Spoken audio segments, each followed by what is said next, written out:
Hello student, સ્વાધ્યાય 2 question number 10 સાબિત કરો tan inverse 1 plus x root 1 minus 1 minus x root અને 1 plus x અને પ્લસ 1 માઇનસ એક્સ આ આપણો ક્વેશ્ચન આપેલ છે અને સાબિત કરવાનું છે pi upon 4 minus 1/2 cos inverse x.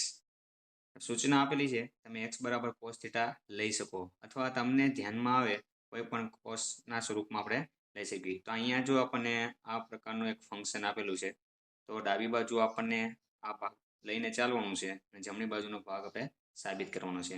તો લઈએ આપણે ડાબી બાજુ બરાબર. તો ડાબી બાજુ આપણને આપેલું છે tan inverse 1 plus x route minus 1 minus x upon 1 plus x route plus route 1 plus minus x. આ આપણને ક્વેશ્ચન આપેલો છે. જો આપણી પાસે એક સૂત્ર છે એ સૂત્રનો અહીંયા ઉપયોગ કરશું એટલે tan ઇનવર્સ છે અંદર tan આવે તો બંને કેન્સલ થઈ જાય એટલે આપણો જે ફાઇનલ આન્સર એ આવી જાય. તો કોસના અહીંયા સૂત્ર ઉપયોગ કરવાનો સૂચના ઉપરથી આનો ઉપયોગ કરી શકાય અથવા તમે જો આની અંદર આપણે આ સ્ટેપ લઈશું તો એક ઈઝી પડશે. ધારવાનું છે ધારો કે એક્સ ઇક્વલ ટુ એક્સ બરાબર આપણે એઝ્યુમ કરવાનું છે તો કોસ એક્સ થીટા પણ લઈ શકો અને કોસ 2 થીટા આપણી પાસે છે. તો આ સૂત્રનો ઉપયોગ કરશું તો આપણે એના આધારે કોસ 2 થીટાનું આપણી પાસે સૂત્ર છે એનો ઉપયોગ કરીને સોલ્વ કરી શકીએ આગળ. એટલા માટે કોસ 2 થીટા ઉપયોગ કરીને આપણે સોલ્વ કરશું. જો આગળ ક્વેશ્ચનમાં કઈ રીતે એનો ઉપયોગ થાય છે સૂત્રનો. તો હવે કોસને બરાબરની આ બાજુ લાવી એટલે આપણે લખી શકાય cos inverse x equal to વધ્યું કેટલું અહીંયા 2 થીટા. 2 ને પછી બરાબરની આ બાજુ છેદમાં જાય ગુણાકારમાં છે એટલે અહીંયા છેદમાં આવશે એટલે 1/2 કોસ ઇનવર્સ એક્સ અને બરાબર થીટા બરાબર. જો આપણી પાસે અહીંયા 1/2 કોસ ઇનવર્સ એક્સ આપેલો જો અહીંયા તો π/4 માઇનસ થીટા આવવો જોઈએ આપણે તો એ આપણો આન્સર થઈ જશે લાસ્ટમાં. તો આપણે હવે કિંમત સોલ્વ કરવી બસ એક સ્ટેપ ધ્યાન હોવું જોઈએ. એઝ્યુમ કરવાનું ધારો કે એક્સ બરાબર આપણે કોસ 2 થીટાને ધારવાનું છે અથવા તમને હિન્ટ આપેલી હોય તો પણ એનો ઉપયોગ કરી શકો.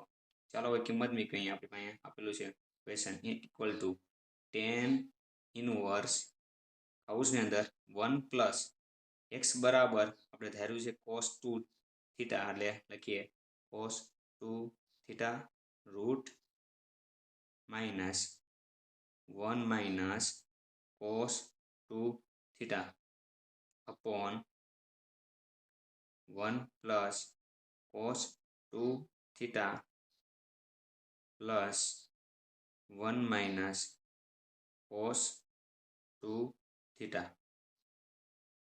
હવે ઇક્વલ ટુ એમ જ tan ઇનવર્સ રૂટ હવે 1 પ્લસ કોસ 2 થીટાનું સૂત્ર છે પ્લસ આવે ત્યારે આપણે કોસના સ્વરૂપમાં જવાનું માઇનસ આવે ત્યારે સાઇનના સ્વરૂપમાં જવાનું. આપણી પાસે બે સૂત્ર છે જે આગળ ભણ્યા એમાં જો અહીં આપણે જોઈએ અને સાઈડમાં સોલ્વ કરીએ કઈ રીતે. તો આ કોસ 2 થીટા બરાબર સૂત્ર આપણી પાસે હતું 1 માઇનસ 2 સાઇન સ્ક્વેર થીટા. અહીંયા હોય એને કરતાં અહીંયા હાફ ખૂણો લેવાનો હોય છે. અને બીજું હતું એનું સૂત્ર આપણે તો કોસનું કોસમાં જવા માટે તો 2 કોસ સ્ક્વેર થીટા માઇનસ 1. તો જો કોસ 2 થીટા બરાબર આ સૂત્ર થાય અને આ થાય તો માઇનસ વાળામાં જો સાઇન આવશે અને પ્લસ વાળામાં કોસ. જો આપણે -1 ને બરાબરની આ બાજુ લાવી તો આવું લખીએ કાંઈ કોસ 2 થીટા પ્લસ 1 કોને બરાબર 2 કોસ સ્ક્વેર થીટા. તો જો cos 2 theta plus 1 plus cos 2 theta હોય તો બરાબર લખી 2 કોસ સ્ક્વેર થીટા. તો જો અહીંયા પ્લસ નિશાની 1 પ્લસ કોસ 2 થીટા અથવા કોસ 2 થીટા પ્લસ 1 હોય તો શું લખીએ 2 કોસ સ્ક્વેર થીટા. તો જ્યારે પ્લસ આવે તો ડાયરેક્ટ લખવાનું 2 કોસ સ્ક્વેર. યાદ હોય તો ડાયરેક્ટ લખાય. તો અહીંયા થીટા બે વખત થીટા આપેલું છે તેનો હાફ થાય છે થીટા. આ માઇનસ નિશાની એમના વર્ગમૂળની અંદર. તો માઇનસ આવે ત્યારે આપણે લખવાનું છે 2 સાઇન સ્ક્વેર થીટા. જો અહીંયા માઇનસ વાળું માટે તો જો માઇનસમાં કઈ રીતે આ -2 સાઇન સ્ક્વેર બરાબર ની આ બાજુ એટલે પ્લસ થઈ જાય અને આ કોસ 2 થીટા બરાબર ની આ બાજુ બંને જગ્યા ચેન્જ કરી દેવાની છે. એટલે જો 1 માઇનસ કોસ 2 થીટા લખીએ એને બરાબર 2 સાઇન સ્ક્વેર થાય. જો અહીં સોલ્વ કરીએ આપણે તો cos 2 થીટા બરાબર 1 માઇનસ 2 સાઇન સ્ક્વેર થીટા આપણી પાસે આ સૂત્ર છે.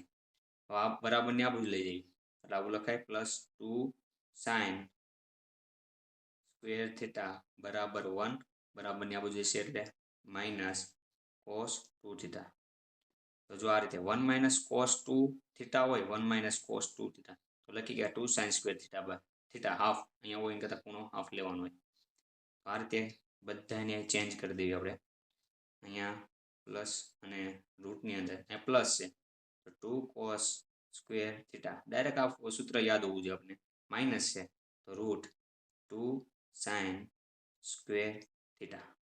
ચાલો હવેના પછીના સ્ટેપમાં તમને દેખાય છે તો શું કરીએ તો આમાં જો tan ઇનવર્સ એમનો બીજું જોઈએ તો √2 કોમન અને √2 ઇન્ટુ cos સ્ક્વેર થીટા તો અહીંયા સ્ક્વેર અને રૂટ કેન્સલ થઈ જાય એટલે તમને આ સ્ટેપ જોવા મળશે √2 cos થીટા માઇનસ અહીંયા તેમ √2 સાઇન થીટા. જો સ્ક્વેર અને રૂટ કેન્સલ જાય પણ √2 નું વર્ગમૂળ ના નીકળે એટલે આપણે √2 રહેવા દઈશું ને છેદમાં એ રીતે √2 cos theta plus √2 sine theta. હવે જો આને તમે આમ ડાયરેક્ટ નો કેન્સલ કરી શકો પહેલાં કોમન કાઢો આપણે પછી કેન્સલ કરી શકો ઇક્વલ ટુ એમ જ tan ઇનવર્સ તો √2 કોમન કાઢ્યો આપણે એની અંદરથી તો આ રીતે લખીએ કાંઈ √2 કોમન એટલે કાઉસની અંદર cos theta minus sine theta એના છેદમાં અહીંયા √2 કોમન છેદમાં છે તો કાઉસની અંદર cos theta plus sine theta √2 cancel આ રીતે આપણે કેન્સલ કરીએ. હવે ત્યારબાદ શું કરવાનું જો આ ક્વેશ્ચન અંદર tan inverse cos theta minus sine theta upon cos theta plus sine theta. તો આના માટે જ્યારે આવું cos સાઇન સ્વરૂપમાં આવી જાય ત્યારે તમારે cos થીટા વડે ભાગવાનું અને ગુણવાનું છે. તો આ ભાગ બધાને cos થીટા વડે ભાગી નાખવી તો એક ઈજી રહેશે આપણે cos થીટા વડે ભાગતા તો બધા સ્ટેપને આપણે cos થીટા વડે ભાગી નાખવી એટલે જો આપણને એક સ્ટેપ જોવા મળશે અહીંયા cos થીટા છે એના છેદમાં cos થીટા માઇનસ સાઇન થીટાના છેદમાં cos થીટા મોટો ભાગાકાર એમનો અહીંયા એમ જ કરશું cos થીટાના છેદમાં cos theta plus sine theta upon cos theta. ચાલો એના પછીના સ્ટેપમાં તમે જુઓ શું જોવા મળશે cos કેન્સલ અને tan ઇનવર્સ એમનો એટલે 1 માઇનસ સાઇનના છેદમાં cos એટલે tan લખીએ કંઈ tan થીટા અપોન અહીંયા cos કેન્સલ એટલે 1 પ્લસ સાઇનના છેદમાં cos એટલે tan.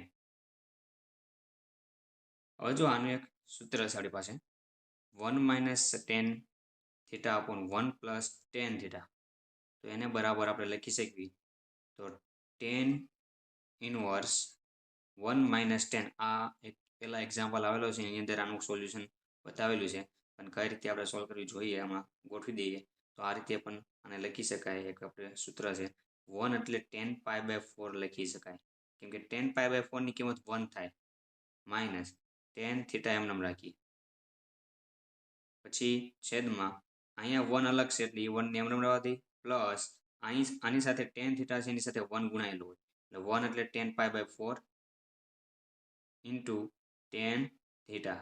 આ એક સૂત્ર છે આપણી પાસે tan માઇનસ વાળું માટે તો એ સૂત્રનો એપ્લાય કરવાનો છે એટલા માટે tan એનું આપેલું હોય તો આપણે આ સૂત્રનો ઉપયોગ એમાં કરીએ કે જો tan x minus y equal to tan x minus tan y upon 1 plus tan x tan y આપણી પાસે સૂત્ર છે તેને આગળ આપણે પ્રસ્તાવના અંદર શીખા tan x માઇનસ y હોય તો ઉપર અહીંયા tan x minus tan y upon 1 plus એની શનિવાયની ઊંધી 1 plus tan x tan y. તો હવે આવું સ્ટેપ આપેલું હોય તો તમે લખી શકો tan x માઇનસ y તો અહીંયા જો આપણે આ રીતે લખી શકીએ tan ઇનવર્સ કાઉસમાં tan x ની જગ્યાએ π/4 અને y ની જગ્યાએ થીટા આપેલ છે tan π/4 માઇનસ થીટા જો આપણને એક જ સ્ટેપમાં આવી ગયું ટેન ઇનવર્સ 10 આ બંને, હવેના પછીના સ્ટેપમાં આ બંને કેન્સલ, તો આપણી પાસે આન્સરમાં લાસ્ટમાં 5/4 માઇનસ થીટા. હવે આપણે એ શીખ્યા થીટાની કિંમત આપણી પાસે તો કે 5/4 માઇનસ થીટા આપણી પાસે 1/2 કોસ ઇનવર્સ એક્સ આપેલ છે આપણને. તો આ આપણો જમણી બાજુનો ભાગ થયો. તો આ આપણો જમણી બાજુ, તેથી લાસ્ટમાં લખાય ડાબી બાજુ બરાબર જમણી બાજુ.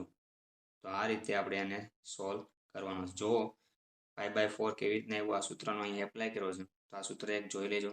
અને 10 ઇનવર્સ 10 બંને કેન્સલ, 5/4 માઇનસ થીટા. થીટાની વેલ્યુ આપણે ઉપર ધાર્યું અહીંયા, તો એનો ઉપયોગ કરવાનો છે. તો થીટા બરાબર 1/2 કોસ ઇનવર્સ એક્સ. અગર આપણે 5/4 આપેલું હતું, તો 5/4 માઇનસ 1/2 કોસ ઇનવર્સ એક્સ આપણો ફાઇનલ આન્સર. Thank you.